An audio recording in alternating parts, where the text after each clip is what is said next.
What up, Cavs Nation? I'm your host, Ethan Sands, and I'm back with another episode of the Wine and Gold Talk podcast. Joining me today from New York City, the Mecca, Chris Fedor, cleveland.com, Cavs beat reporter. And it has been a long night for Chris, not only to mention that the Cavs won't be starting this season 15-0 to start the year. That dream ended on opening night, but we've had some technical difficulties when it comes to writing on our website, all these different things. But I can assure you that Chris has still been working his tail off, and we're going to get into a lot of different topics on today's podcast surrounding today's game. So let's get into it. The season opener, obviously, we know the Cavs fell 119-111 to the New York Knicks. But what makes this loss interesting is how familiar it felt. The same issues that doomed the Cavs in the Eastern Conference semifinals against Indiana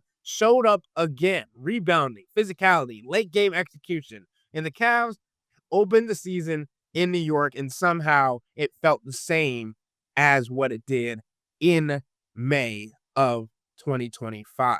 Cleveland shot better from the field, hit more threes, and still they lost by 8 points. Knicks didn't have Mitchell Robinson or Josh Hart tonight, Chris, and still they won the rebound battle 48-32. And let me make this very, very clear. OG Anunoby and Karl-Anthony Towns combined for 25 rebounds. And again, the Cavs had just 32 on the night. Chris, you were at MSG, as I mentioned. What felt most familiar about this one? Was it the rebounding, the fourth quarter offense, or just that sense that New York dictates the game as it is? The thing that stood out to me, Ethan, is that the Cavs have a little bit more figuring out to do than maybe some people anticipated. Now, part of that has to do with the fact that DeAndre Hunter didn't play. And we know, we've been talking on this podcast about the bigger role that DeAndre was going to have. A big part of training camp was integrating him, getting him comfortable, making him more involved in the offense, varying his usage, his touches, shot attempts, all that kind of stuff. And then he suffers a contusion on the inside of his knee in the final preseason game. And even though DeAndre said immediately after that game that he was going to be ready for opening night, he wasn't able to play against the Knicks. So if you look at what the Cavs are missing and the components to the offense that they're missing, we're talking about 3 of their 6 or 7 most important players. And we all know what Max brings to the table in terms of his movement, in terms of his cutting, in terms of his gravity and the spacing and stuff like that. It's just, I think Kenny Atkinson was trying to tell everybody over the last couple of days that, hey, it's going to be different. Be prepared for growing pains. Be prepared for this to not look as good as what it did at the beginning of last season. Be prepared maybe for our defense to be ahead of our offense because of all of the stylistic tweaks and all of the personnel changes that we've been forced to make because of these injuries that we're dealing with and because of these lineup changes and rotation changes and combinations and all that kind of stuff. So even before the game, Kenny, not even being asked a question specifically about it, he went out of his way to say, hey, this is different. This is going to be different. And we're going to use different players, new rotation players, some guys that haven't played together during training camp or during the preseason, because we're going to be forced into those kinds of decisions.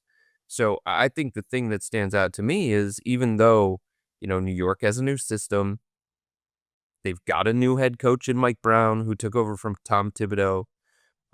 It just feels like the Cavs in this current state, they're obviously not the team that they're going to be by the end of the season, but they have more work to do. And it's going to be harder for them to bank wins here in the early going because of all these growing pains that they're going to experience. Yeah, Chris, and I mean, you touched on it there, right? DeAndre Hunter wasn't available. Obviously, we understand Darius Garland and Max Strus weren't going to be available come game 1 of this 82-game grind. But we also knew, and we kind of tried to tell people on this podcast, like this is going to be a different kind of view of what the Cavs are going to look like. And it's difficult to have these conversations about such a historically great offense with potentially better players suited for what Kenny Atkinson wants to do, and still having some clunkiness, some stagnation, some isolation heavy offense when it comes to tonight's game. But I want to get back to the rebounding aspect just a little bit because it is the Knicks, and obviously everybody is worried about the physicality of this Cavs team as they still have not fully shed the label of soft. And this is the season that I thought they could do it, but they didn't do me any favors in this opener of the season. So obviously we know this wasn't a terrible loss, but it was a revealing one. You could see where this team still needs to grow. But when we talk about the rebounding aspect, when we talk about when games get physical and the Cavs don't necessarily always respond, and it not being a skill issue, but like a mindset, because Jarrett Allen wasn't very good tonight. He ended the game with just 4 rebounds. Evan Mobley led the game with 8 rebounds for the Cleveland Cavaliers. Larry Nance Jr. had 6. Lonzo Ball had 4. And that was the most out of anybody on the Cavs roster when it came to the entirety of the 48 minutes in tonight's contest. But, Chris, I wanted to ask you, is it an establishment on the front court that needs to be addressed? Or is it more about guards not helping on the glass? Because to me, it's both. The guards have to dig, but it starts with the bigs because you can't expect to win games like this when the other team just wants the ball more, especially knowing that they weren't going to have Mitchell Robinson and Josh Hart to clean up the messes that they were used to having on the boards. Jarrett Allen needs to be better. We can start there. He's a starting center in today's NBA. He's considered one of the best centers in the Eastern Conference. He's been an all-star in the past. The Cavs have committed to him financially. He's got to be better when it comes to rebounding. And we could sit here and we could say the tough job that he has being pulled away from the rim because of some of these floor spacers that the Knicks have in their front court. And we could sit here and say that sometimes if Jarrett is going to switch, then he's going to have to recover and be out of position. And we could sit here and say that maybe Jarrett was doing some boxing out, allowing some of these other guys to clean up the boards. But 4 rebounds in 28 minutes, that's just not good enough. It has to be better. He's got to be tougher. He's got to be more physical. He's got to be more active when it comes to getting rebounds. Do you know who Ariel Hakporti is? Not a lot of you know who that is. A lot of minutes last year. I mean, rightfully so. Not a lot of people know who he is. He played 18 minutes in tonight's game. 18. Just 18. Jarrett played 28. And Hakporti got 1 more rebound than Jarrett in 10 fewer minutes. It's just not good enough. I mean, when you have a rebounding conversation, when you have a defense conversation, yes, there's so many different components that go into it, Ethan. I think everybody is smart enough from a basketball sense to understand that. And you can't just put the blame on one guy and say he's the problem. But the starting point for the Cavs defense is always going to be Jarrett and Evan. Their ceiling on the defensive end of the floor is tied to those 2 guys. Elite rim protectors, elite paint protectors, erasers of mistakes, guys who, are potential all-defensive team players every single year. So if we're having the same conversation about rebounding, I'm not starting with Donovan Mitchell, right? That conversation's not starting with Larry Nance Jr. in the low minutes that he's going to play. The conversation's not starting with, oh my gosh, Sam Merrill's not doing his job good enough on the glass. No, the conversation's going to start with Jarrett and Evan. Those are the 2 guys that are playing closest to the rim. Those are the 2 guys that carry the most responsibility when it comes to finishing defensive possessions with the board. And Jarrett Allen cannot have 4 rebounds in 28 minutes. I don't care about the circumstances. I don't. You're 7 feet tall. You play center. Get more than 4 rebounds. He's got to get more than 4 rebounds, especially against a team like the Knicks. OG Anunoby is not the biggest dude. He's not the most physical dude. Like Karl Anthony Towns is grabby and foul prone. He pulled down 11. How does OG get 14? Um, so Jarrett Allen and Evan Mobley, both of those guys, if the Cavs are going to be a great rebounding team, it has to start with those two guys. They have to take the physical challenge on the boards. And it did not feel like tonight they did, especially Jarrett. Chris, you remember after last season's postseason, I was extremely critical of what Jarrett Allen was not able to do in the final couple of games of that series. We understood how great he was at the beginning portion of that series, but it cannot be that, right? We keep saying this for Evan Mobley. It can't be a sometimes thing. It has to be an all the times thing. And I know the conversation keeps coming back about being involved offensively, but you can't have your defensive anchor and his motor, which is what he's known for on that end of the floor, tied to his offensive involvement, especially on a night when you're already losing the rebounding battle. That's been the story for multiple seasons now. If the Cavs don't find a guard who can consistently get him easy touches, which is going to be difficult because Darius Garland's not playing for who knows how long. That's a different conversation we might have later on this show. But also understanding that he's not in the same rotation currently as Lonzo Ball. He's coming out of the game when Lonzo Ball is going in the game, which means when Jarrett Allen re-enters the game, the de facto point guard is likely going to be Donovan Mitchell. You know what Donovan Mitchell's role is when he gets back on the floor?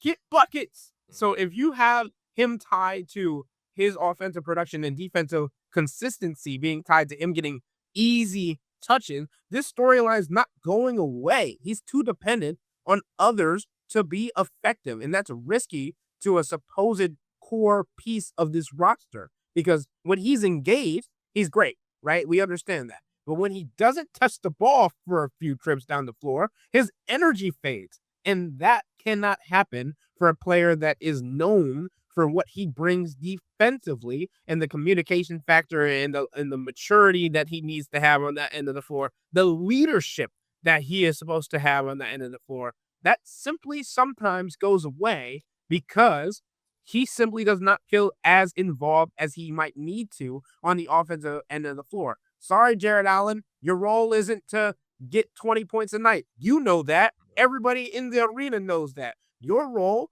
grab 10 boards a night and be a defensive menace and help defend and protect the paint. You didn't do your job tonight, big fella. Yeah, I mean, I think the thing is when you talk about the Cavs, and you don't want to make definitive declarations right now. It's game 1 of 82, and there's a lot of things that the Cavs are still figuring out, and there are too many missing components, too many important missing components to really make definitive declarations. But we have seen it throughout the Core 4 era.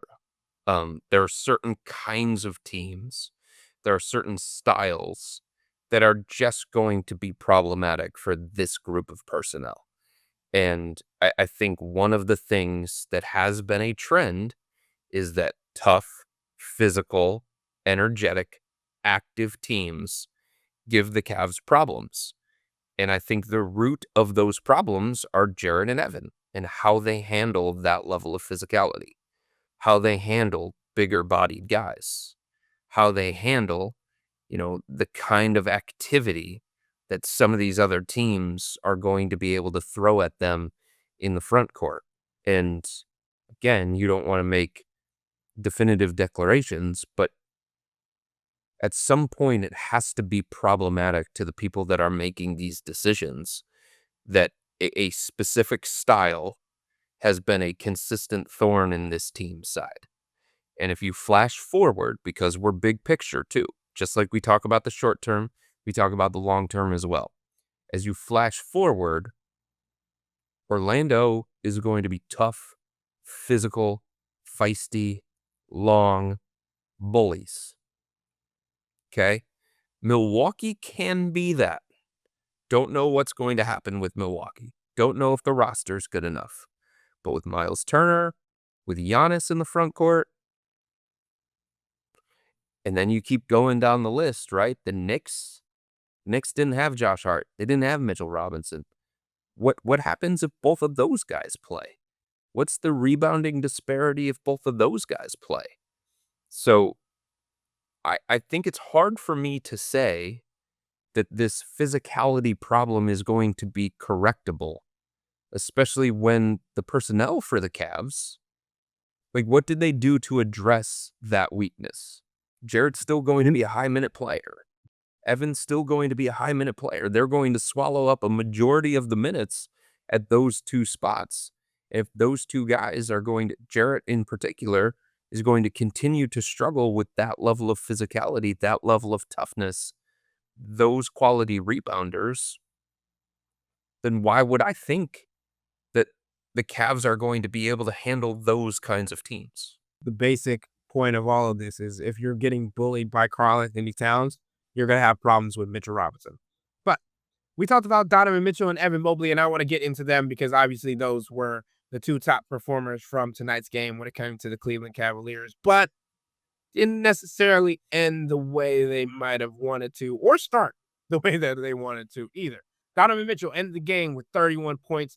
21 of those came in the third quarter when he absolutely caught fire. In your terms, Chris, your favorite word to use for him, supernova. But in the fourth quarter, you could tell he was laboring after getting hit. And whether it was a hamstring, a quad, whatever it was, he just wasn't right? And when that happens, he tends to press. And literally either he was trying to go down the court and force a foul to get a timeout or whatever it was to get off the court. He was trying his hardest after that to get off the court or prove that he shouldn't have been on there because he had 2 points in the fourth quarter and some forced possessions. It's a theme that we've seen before. Again, replicating something that happened last postseason. We talked about it then. 30 shots in a night, not necessarily exactly what you want from Donovan Mitchell. But when things tighten up, I think the Cavs stop moving the ball and Donovan tries to play hero. It's not necessarily selfishness. It's like just instinct for him, right? When your team needs you, you take over. I don't think we can overlook that. It's what the Cavs needed tonight. It's what got them out of the mud. It's what got them to look like themselves again. The first half is going on, and there are a couple of reporters sitting next to me, and there were a couple of times that I just said, who are these guys? What team are we watching here? Because it did not look like the last year's team, and part of that is Darius is out. Another part of that is Max is out. DeAndre's out. So the missing pieces played part of that. But the stylistic changes that the Cavs are trying to implement in terms of making Evan Mobley more of a focal point and kind of like testing his limits to see what he can do, what he can't do, it's a purposeful thing because I think the Cavs believe that it's going to be important for them and it's going to be important for Evan and his evolution. But the truth is, the first quarter was Evan Mobley-centric, and it was awful. It did not look good at all. It didn't. The first half, a majority of the first half, was Evan Mobley-centric, and the Cavs had an offensive rating of like 95 in the first half. It just wasn't good. It's not what they're used to. It's not what their personnel is best at. And I totally understand why the Cavs are doing it. And I totally understand that Evan and exploring different ways that you can use him within the offense is going to be important, especially when you get into playoff time next year and you've got to figure these things out as you go. But Evan's still trying to get comfortable with this new level of usage. Evan's still trying to get comfortable with this kind of shot profile. And it just, in the words of Kenny Atkinson, it looked clunky. And then in the third quarter, the ball was in the hands more of Donovan Mitchell. There was more pick and roll. It was him initiating as opposed to Evan. He took more than half their shots in the third quarter. He made more than half their shots in the third quarter. And Evan got one. And that was their best quarter on offense. Now, Donovan going supernova, can you bank on that every single night? No. You don't want to have to bank on that every single night. But if it helped you get out of the mud and it made you more competitive against the Knicks, sometimes you have to resort to that. So if Evan Mobley is going to be more of a focal point and he's going to be more involved and his attack is going to be varied the way that it was in the first quarter, if that's going to be the plan, that he's got to prove, one, that he's ready for that, and two, that the offense can be successful and still be as dynamic with him in that particular role. And to me, it didn't feel like the offense was. It felt like an out of rhythm offense because they were it was like forcing it to Evan Mobley. And it didn't feel like he was ready for that. And it didn't feel like that was the best thing for the personnel that the Cavs had on the floor there. And again, I'm going to give grace because I understand what else was missing, and the spacing was different, and the lineups were different, and the combinations were different, and all that kind of stuff. But it's going to be something that we're going to talk about throughout the course of the season. It's going to be something that the Cavs are going to continue exploring throughout the season. But I think it's fair to wonder, is that going to be the best thing for the Cavs? Or is Donovan Mitchell, as the alpha of the offense, still going to be the best path for consistent success? And here's the other question. If the first quarter was dominated by Evan the way that it was, and Donovan had to take a back seat because of that, and then in the third quarter, the roles switched around, like, isn't there a way to find a better balance? I don't think it has to be, okay, Evan's going to take 7 shots in the first 6 minutes of the first quarter, and that means Donovan gets none. Or Donovan goes supernova in the third quarter, and that means Evan only gets 1. There has to be a way for them to be involved simultaneously. And it's clear that the Cavs are still trying to figure out that dynamic. It took a while for the Cavs to figure that out with Darius and Donovan, and I think it's going to take some time for them to figure it out with Evan and Donovan as well. At the very beginning of it, right, we talk about the difficulty it is for the Cavs and Kenny Atkinson and Evan Mobley and Donovan Mitchell to have been planning all summer, preparing, knowing that Darius Garland and Max Strus were not going to be there, and you were going to have a plan set in place. You understood it wasn't going to be pretty. It wasn't going to be perfect. It wasn't going to be exactly what it was last year. But with DeAndre there, you could figure some things out.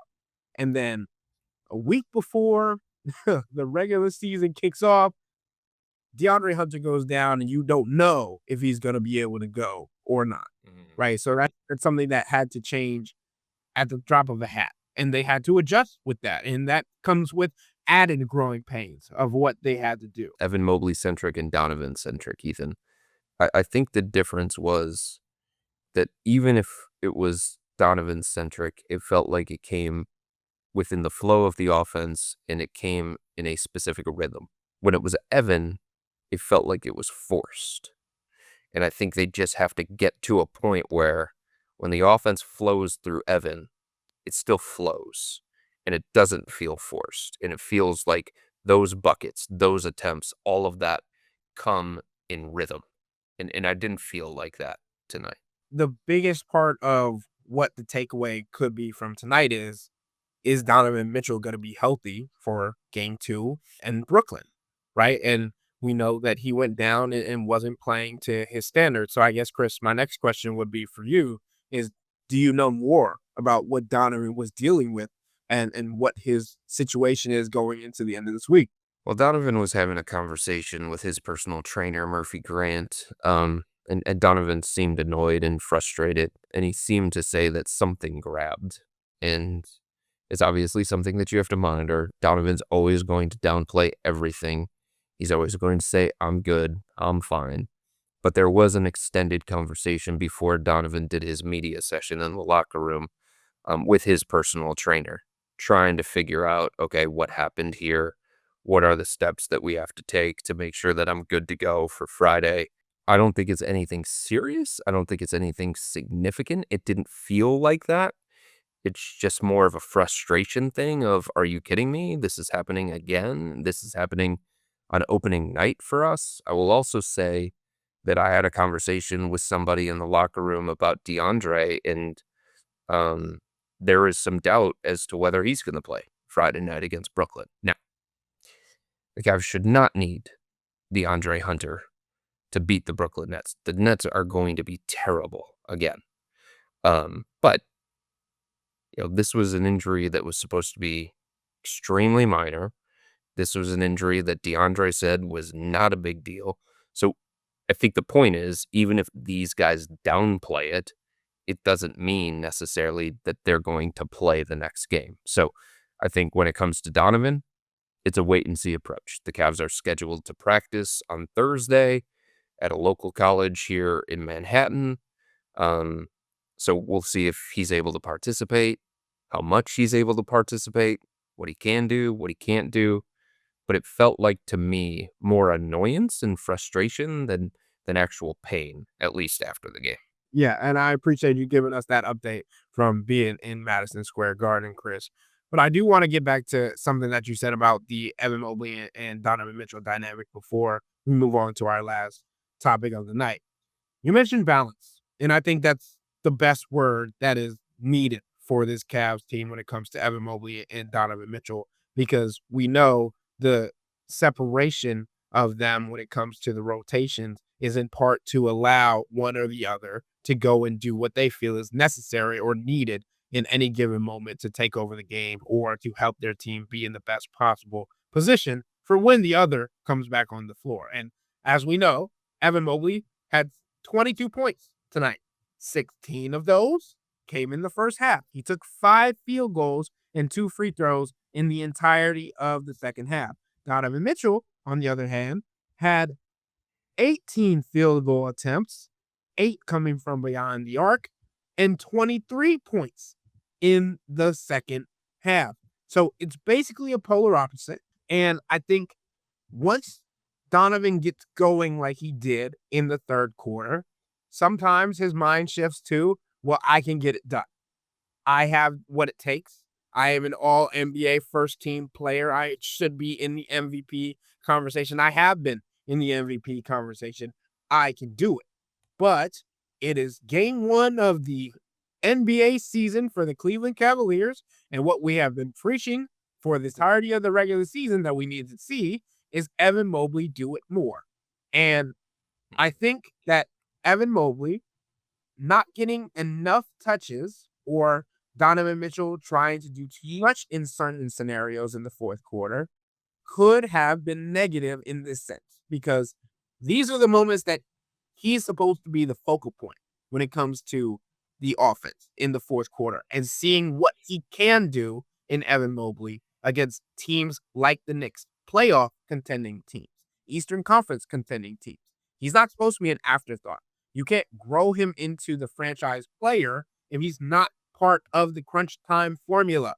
So I do think there is a balance necessary. There is so many different things that the Cavs are going to have to work on at the beginning of the season. Getting Donovan and Evan to mesh and do what it needs to do to find the balance, find the happy medium, is one of the biggest ones. I asked Donovan after the game, I said, this is different than you and Darius, obviously. This is a different kind of player. This is a different kind of skill set. This is also different than you and Rudy from the past, right? So I asked Donovan, I said, do you believe that your skill sets, you and Evan, complement each other well enough to be the team that you want to be? And he said, yeah, I don't have any doubts about that. He doesn't seem concerned about that. I think it's just something, Ethan, that is new for Donovan in a way, and it's new for Evan in a way. And I think it's hard when you have this kind of conversation, because a guy stepping forward and getting more typically means the other guy taking a step back and taking less. And I think it's fair to wonder, as I said, is it better for the Cavs for Donovan to do less? Do we really believe that when he's the better, more complete more all-around offensive player? I think it's something that Kenny is really working through mentally, and I think it's something that Donovan and Evan are working through mentally. And I think, as you said, the primary takeaway from tonight is that there just has to be more balance. It just doesn't have to be as drastic as it was in the first quarter and the third quarter. It doesn't have to be as drastic as, okay, if Evan Mobley is going to get 8 shot attempts in the first quarter and like 7 of those coming in the first 6 minutes, does that mean Donovan only has to get 2? Like, does it have to be that lopsided? And then if you talk about the third quarter, yeah, Donovan was great. The Cavs offense was flowing. But does it have to be 14 shot attempts to 1? Find that balance. What's the right compromise? And I think Donovan's still figuring it out. Because yes, I mean, him taking a step back and him getting less usage, less touches, less involvement, that hasn't been how his career has gone for the first 8 years. And if you're Donovan, you're saying, well, wait a minute. Like, I've been really, really successful over the first 8 years. I've led my team to the playoffs every single season that I've been in the NBA. I've had a prolific offense almost every single season that I've been in the NBA. And that's with me being a high-usage, ball-dominant player. Is taking a step back really the right move? Is that really the better thing?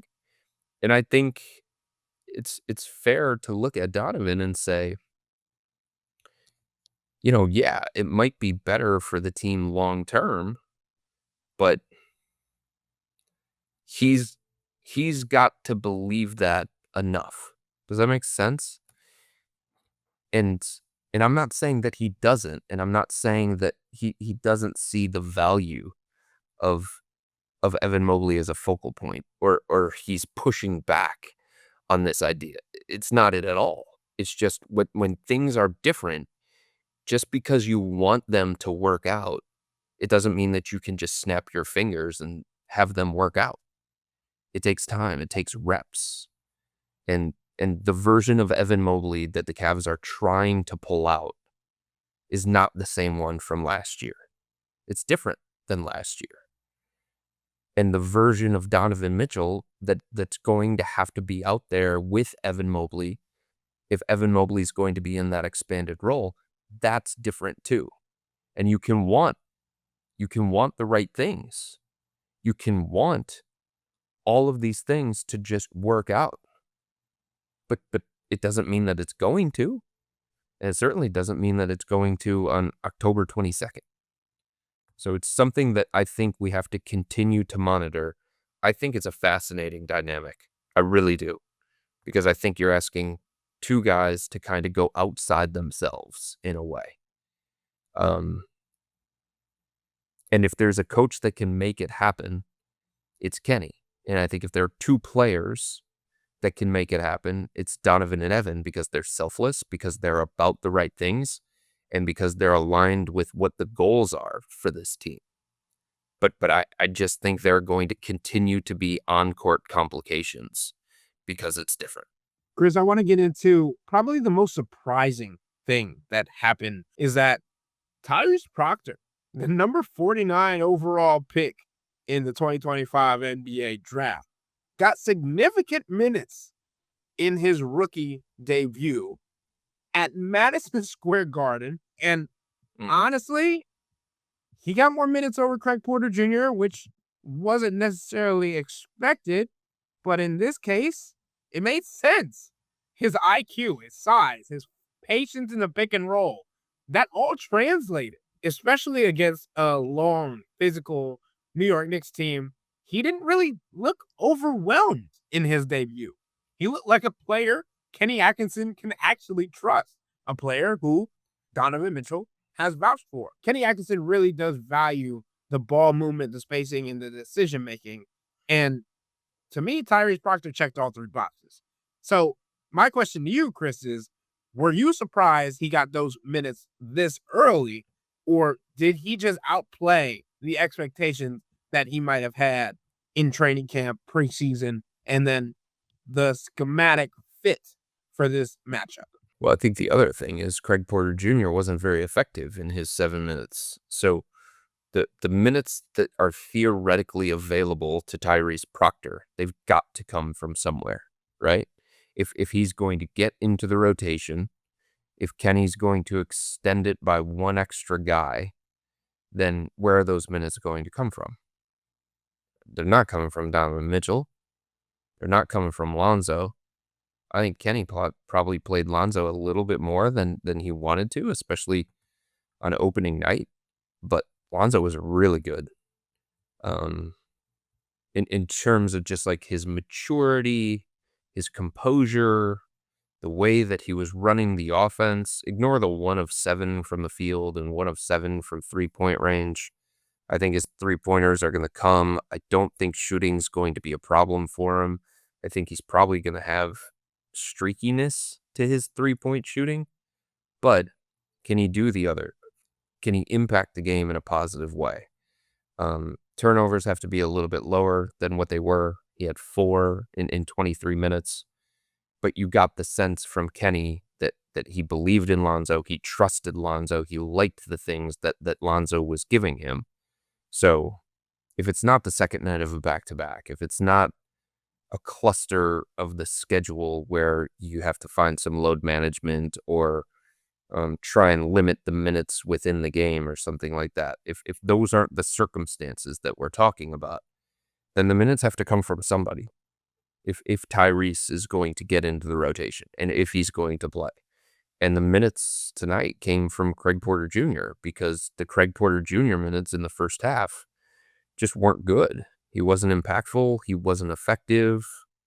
The team was better without Craig. And that doesn't mean that it's going to happen every single night. It doesn't mean that, Friday night in Brooklyn, that Kenny's just going to completely go away from Craig. I don't think he's going to have that kind of leash, but he's going to let these things play out. When you're talking about the back end of the rotation things, it's going to be a meritocracy. Who looks better in the first half? Who looks better in their minutes? What does the game call for in that kind of moment? And I do think you made a good point about Tyrese and his skill set. Yeah, there's more length, probably a little bit more size. And as Kenny said in his post-game comments, he said that he wanted the pick and roll capability of Tyrese Proctor because the way that the Knicks were guarding the Cavs and because of the spacing being different and stuff like that. So, if Tyrese is going to continue to provide that kind of dimension where he's going to be comfortable in the pick and roll, where he's going to make good decisions in the pick and roll, where Kenny Atkinson is looking out there and saying, hey, this guy looks like he belongs, then I think Kenny's going to consider going to him. Did I think he was going to go to him as early as he did? No. But again, the minutes were available tonight because 3 of the top 6 or 7 guys were out, and one of them was a surprise in DeAndre Hunter. So that kind of shook some things up. That changed some lineups. The guys in the locker room, Ethan, were talking about lineups that were never used in training camp, never used in the preseason, being played in quote-unquote positions that they hadn't been played in. So a lot of things were different for the Cavs. But the truth is, like, when you're talking about those, I don't want to say unestablished roles because that's not the right way to put it, but like, it feels like the Craig Porter Jr., Tyrese Proctor, that thing is more fluid. You know what I mean? Like, Dean Wade is in the rotation. He's going to get nightly minutes. He has a specific role. He's going to come in at a certain time. Lonzo Ball, same thing. Right? But beyond that, and Larry Nance Jr. has a role, a specific role. He's going to get 15 to 20 minutes a night or something like that. The position that he plays is probably going to be dictated by the matchup and the other personnel from the other team and stuff like that. But beyond that, the Tyrese Proctor, Craig Porter Jr. thing, I think that's more fluid than some of these other guys that we're talking about. So it's going to be up to Craig to provide more than what he did in the first half because, again, I don't think he's just going to get bounced from the rotation entirely. But if his first run is not as effective as Kenny wants it to be, he has another option now. And it is somebody like Tyrese. Just like if Tyrese's first run, if Kenny goes to Tyrese and it's just not a good matchup for him or it's not a good situation for him, then Kenny feels like he can go to Craig. All right, Chris, time to get into the big picture of this because we all understand this was the season opener. This was the first game of the NBA season for the Cleveland Cavaliers. This loss isn't a disaster. Sure, would the Cavs wanted to go 15-0 to start the season again? Of course. But this is just one game of 82. I wanted to, actually. Well, because of the stresses of what it caused them last year, you're probably right. But No, because I think they want to deal with crap this year. And I think they want to deal with crap. I do. I think they want things a little bit tougher than what it felt like and what came to them last year. Because I think they want to experience real crap throughout the course of the regular season so that they have to deal with that adversity. They have to deal with that chaos. They have to deal with that drama. And they have to get through it all. They have to find a way to get through it all together. So I think 15-0 probably would have been the worst thing for this team if they would have coasted through the beginning of the season. well, Chris, they're off to a good start. That's what they want. Because if you're surfing through social media and you're a Cavs believer, you saw a lot of stuff on the interweb this evening. But nights like this, as we know, they're about learning and how they can become the version consistently that they want to be or that they said that they are and can be. But the biggest thing for this Cavs team, and it has been the same biggest thing dating back to last season, the year before, is how they respond to adversity. How do they respond to the crap that they have to deal with? What's one adjustment or mindset you want to see on Friday night, even though it's against the Brooklyn Nets, that tells you they took something from this season opener loss? I think the level of intensity from the very beginning of the game, the level of aggressiveness that they want to play. It's interesting because, throughout the course of training camp of the preseason, Kenny and the players were all talking about, hey, like we're going to play this more aggressive style of defense. We're going to pick up full court. We're going to get in the passing lanes, deflections, create chaos for the opponent. And it felt like the Knicks were doing that to them, not the Cavs doing that to the Knicks. So I think, obviously it's a different opponent. It requires a different kind of thing. But no matter who you're playing against, if you're going to say that we want to be this certain style, and if you're going to say we have the ceiling to be a top 3 or top 1 defense in the NBA, you have to play with a level of intensity that matches that, right? You have to play with a level of aggressiveness that's going to allow you to be that. So I think it comes down to that from the very beginning. Can you play with a different level of intensity from the very beginning, the kind of aggressiveness and intensity that you've been preaching for the last, 6 weeks at this point? Yeah, Kristen, and I heard that pregame Kenny Atkinson was stern in how he was talking about the expectations of the Cavs and what has been said about what they are capable of. The word championship has come out of a lot of mouths from this Cavs organization when it comes to the ESPN, the NBA, the Anscape, all of the different programs that they've had their faces on, and rightfully so, after a 64-win season and all that they accomplished last year. But the word championship has been thrown around, and Kenny Atkinson said, well, guys, we have to get past the Eastern Conference semifinals first. And I know a lot of people, again, talking about the people around the interwebs that were very critical of what happened in tonight's game, are thinking the same thing.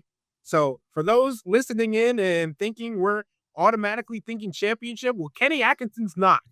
The 82-game season still has to get done with. They still have to do what they know they have to do to get where they want to be. And then playoffs, first round, Eastern Conference semifinals, punch through that wall for the first time in Donovan Mitchell's career, and then see what happens. But in short, the Cavs have talked about what they're capable of a lot this offseason, this summer, this training camp. But sooner rather than later, you got to start playing like the team that you say that you are. So, heading into game 2 of the NBA season, that'll wrap up today's episode of the Wine and Gold Talk podcast. But remember to become a Cavs Insider and interact with Chris, me, and Jimmy by subscribing to Subtext. This is where you can send in your weekly Hey Chris questions, where you can ask Chris about his favorite food spots about the travel that he's going to embark on this season, or any Cavs questions as well, of course. But to do so, sign up for a 14-day free trial or visit cleveland.com/Cavs and click on the blue bar at the top of the page. If you don't like it, that's fine. All you have to do is text the word STOP. It's easy, but we can tell you that the people who signed up stick around, because this is the best way to get insider coverage on the Cavs from me, Chris, and Jimmy. This isn't just our podcast, it's your podcast. And the only way to have your voice heard is through Subtext. Y'all be safe. We out.